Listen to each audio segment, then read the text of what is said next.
UP warriors के साथ ना एक बड़ी अजीब सी चीज घटी।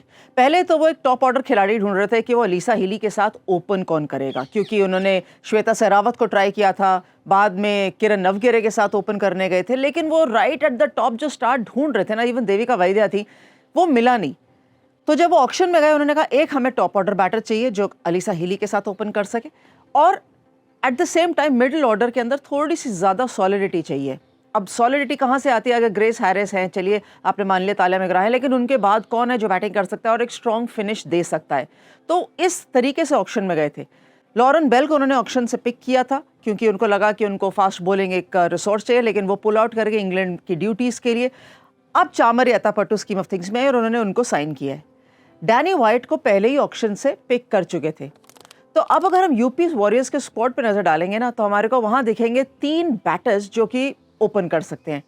अलीसा हिली ऑफकोर्स कप्तान है, विकेट कीपर है, चामर यतापट्टू, डैनी वाइट इस टीम के साथ जुड़ चुकी हैं, और पहले से ही ग्रेस हैरिस, सोफी एकिल्स्टन और तालिया मिगरा हैं।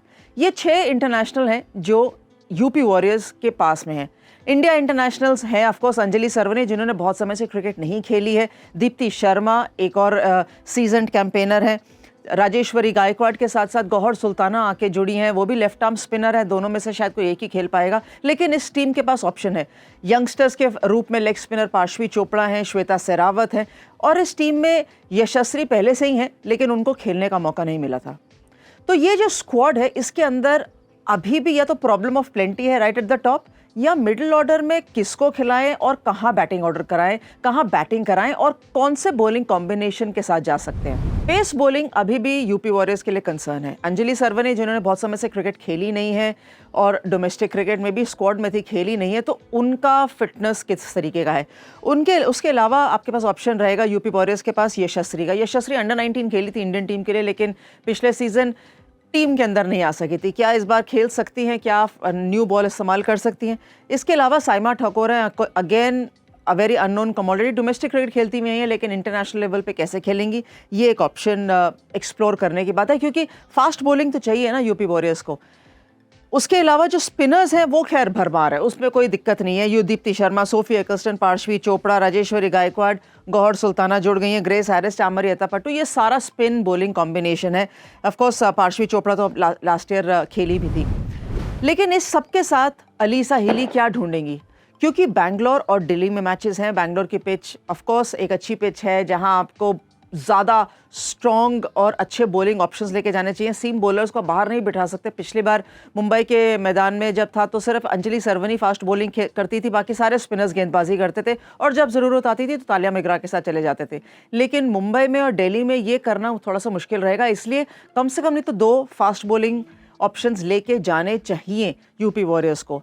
अब वो 2 ऑप्शंस कौन से रहेंगे? Saima Thakur, Yashasvi and Sarvani, Anjali Sarvani, these are the 3 bowling options. Tahlia McGrath तो ऑफकोर्स खेलेंगी ही। इसके अलावा स्पिनर्स का ऑलरेडी मैं बता चुकी हूँ कि स्ट्रेंथ है, सोफी एकिल्स्टन, दीप्ति शर्मा, स्ट्रेंथ है, राजेश्वरी गायकवाड़, उसकी चिंता नहीं है। लेकिन अब जब बैटिंग ऑर्डर आप तय करने जाएंगे, वहां फिर हल्का सा कंसर्न आ सकता है।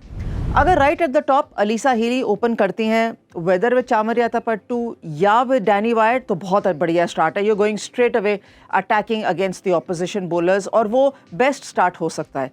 एंड चाहे वो डैनी वाइट के साथ हो, चाहे चामरी के साथ हो, चामरी ऑफकोर्स ऑलराउंडर ऑप्शन देती हैं, तो आपके पास एक ऑफ स्पिनर भी आता है।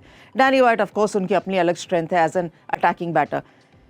अगर इन दोनों में से कोई एक जाएंगे, देन ऑफकोर्स कहीं ना कहीं आपको एक या तो सोफी एकिल्स्टन या ग्रेस हैरिस या तालिया मिगरा को बाहर बैठाना पड़ेगा। अब तालिया मिगरा तो बाहर बैठने से रही, मुझे नहीं लगता ना ही सोफी एकिल्स्टन बैठेंगे। अब ग्रेस हैरिस के साथ आप एक ऑप्शन रख सकते हैं, बहुत ही दिल पे पत्थर रख के आपको कहना पड़ेगा कि ग्रेस हैरिस अब 11 मत खेलिए। दैट इज अगर आपको right at the top Chamari या डैनी वाइट के साथ ओपन करना है, और अगर नहीं करते तो फिर इंडियन ओपनर ढूंढने की जरूरत है।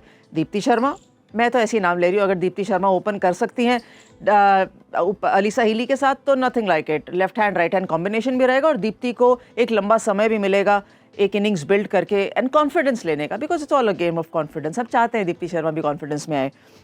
नहीं तो आपके पास ऑप्शन है, जैसे लास्ट टाइम श्वेता सहरावत के साथ गए थे, या फिर किरण नवगिरे। दोनों के आगे क्वेश्चन मार्क है। मुझे फिर भी लगता है इन तीनों में से बेस्ट दीप्ति शर्मा है, क्योंकि शॉर्ट प्लेयर हैं जो आपकी 11 में वैसे भी खेलेंगी। अगर इनके साथ नहीं जाती तो फिर वृंदा दिनेश हैं, रिकग्नाइज्ड ओपनर हैं, क्योंकि अभी भारतीय टीम इंडिया ए के साथ भी खेली थी, तो आप वृंदा दिनेश के साथ जा सकते हैं। लेकिन अगर वृंदा दिनेश के साथ जाते हैं तो फिर कहीं ना कहीं आप ये श्वेता सहरावत या फिर किरण नवगिरे, किसी एक खिलाड़ी को आपको बाहर रेस्ट कराना पड़ेगा।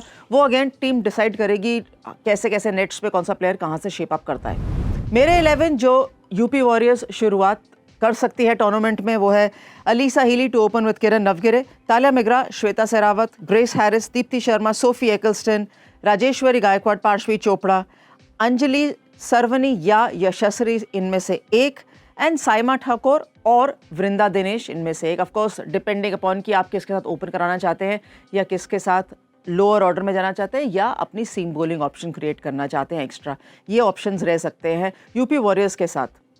पिछला सीज़न अच्छा ज़रूर रहा था, ठीक रहा था, खेले जीते, लेकिन हमेशा एक सवाल या निशान था कि क्या ये टीम टॉप 2 के अंदर फिनिश कर सकती है, क्या right at the top finish कर सकती है। लास्ट ईयर का सवाल इस ईयर भी कैरीड फॉरवर्ड है, आंसर अभी तक हुआ नहीं है। इनको आउट ऑफ द स्किन ज़रूर है, कंसिस्टेंटली खेलना पड़ेगा ताकि वो पहले तो ऑफकोर्स टॉप 3 में आए, फिर टॉप 2 में आए। चैंपियन हो सकती है नहीं, ये वक्त बताएगा। टीम अच्छी है, लेकिन हर एक खिलाड़ी को led by Alyssa Healy, Tahlia McGrath and the foreign players, इस टीम को थोड़ा ज़्यादा एफर्ट लगाना पड़ेगा to reaching the top 2। But फिर भी नई पिच है, नए माहौल है, नई जगह पे सीज़न 2 खेला जाएगा WPL का, तो देखेंगे, मज़ा आएगा।